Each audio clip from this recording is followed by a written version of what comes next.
This week held many big announcements. Koei Tecmo played host to several of these, showcasing more Wolong Fallen Dynasty. However, arguably its biggest announcement was also its most unexpected. Rise of the Ronin, an open-ended action RPG that first began 7 years ago. Presented during PlayStation's long-awaited State of Play, it was competing against the likes of Tekken 8, God of War Ragnarok, and another samurai-focused title, like a Dragon Ishin. Nevertheless, it immediately made an impact because of its developer, Team Ninja. Of course, announcing it as a PlayStation 5 exclusive for release in 2024, with Sony not only publishing the title but supporting it for years, also doesn't hurt when it comes to generating headlines. A glance at Rise of the Ronin immediately calls Sucker Punch's Ghost of Tsushima to mind.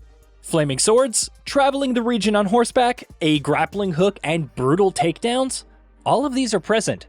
But anyone can see that the two are very different in terms of their setting and gameplay. Ghost of Tsushima focused on the first Mongol invasion of the island in 1274. On the other hand, Rise of the Ronin is set at the end of the Edo period, aka Bakumatsu. The period lasted from 1853 to 1867. The in-game story seemingly begins in 1863, though how many years it covers is unknown. Combat appears to be a lot less grounded, with the ability to launch enemies into the air, slam them, utilize firearms, and grapple in a Sekiro-like fashion for some sick moves.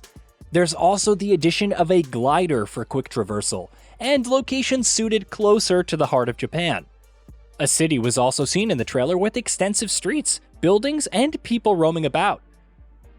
However, what I find especially interesting about Rise of the Ronin is how much it feels like a natural evolution to Ghost of Tsushima, even when they're ostensibly different experiences.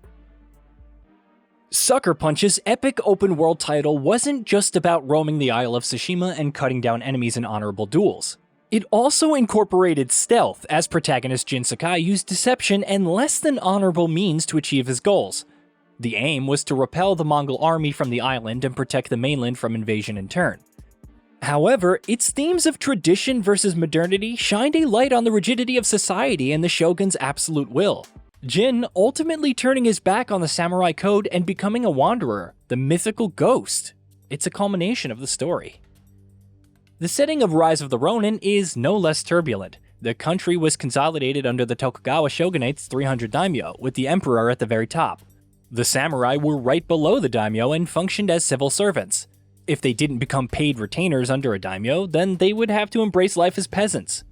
Bakumatsu began nearly 200 years later and saw Japan undergoing drastic changes. Interactions with other cultures, particularly the West, became more common and tensions rose. The Tokugawa shogunate, which consisted of the Shinsengumi among other soldiers, was at odds with anti-shogunate forces, composed of nationalists that revered the emperor. By the end of Bakumatsu, modernity was embraced. Traditions weren't completely tossed by the wayside, but the samurai were abolished in 1876. Why does this all matter in Rise of the Ronin? Well, from the outset, you control a Ronin, or masterless samurai, a wanderer who serves only themselves, allying with those they see fit. Fighting with a katana is key, but you're not beholden to it, as demonstrated with the firearms and choking enemies out with grappling hooks. Along with those clinging to the past and those looking to the future in Japan, you have the Black Ships. These are the first Western vessels that arrived in the country throughout the years and heavily impacted the socio-economic status of the country. There are a variety of different characters, and each will have its own brand of justice and motivations. Players can choose to fight with them or against them, with the promise that every decision matters. In that sense, you're given true freedom to either embrace modernity or to stick to tradition. Maybe you can work with the Shinsengumi and attempt to establish some order, quelling the Shishi of the anti-shogunate forces and preventing the burning of Kyoto. Maybe you'll side with the Shishi and probably become a core part of the Meiji government that emerged after the fall of the Tokugawa shogunate. Perhaps you can align yourself with the Western forces and find some benefits. There are numerous possibilities, but they likely won't be easy choices. Unlike Ghost of Tsushima, there isn't a common enemy that one can band against. No focused targets for a hero to rise and drive out, even at the cost of their honor. Rise of the Ronin wants you to choose a side and figure out your reasons for fighting. Regardless of what you do, Team Ninja says it wants to portray the darkest and ugliest chapters that many will shy away from. Tough decisions are pretty much a given, but for me, it's an essential step after Ghost of Tsushima.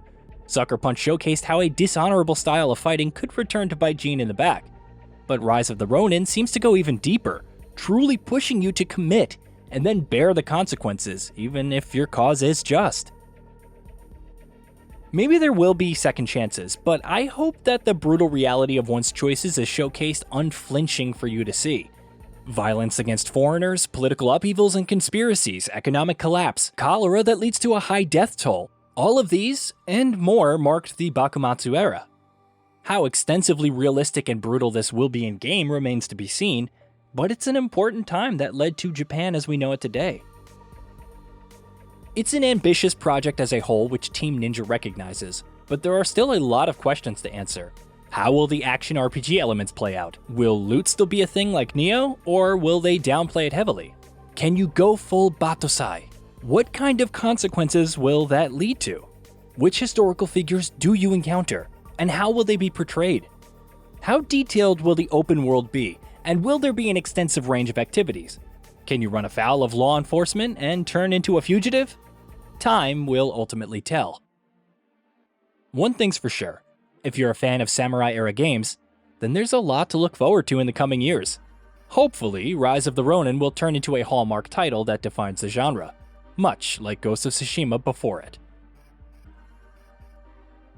Hey, did you know that we at Gaming Bolt upload new videos every day? Stick around, drop a like, subscribe, hit that bell, and let us know what kind of content you'd like to see in the future with a comment below. And hey, while you're here, be sure to check out our second channel, GB Plays, a channel focusing on long, short clips and walkthroughs of all your favorite games.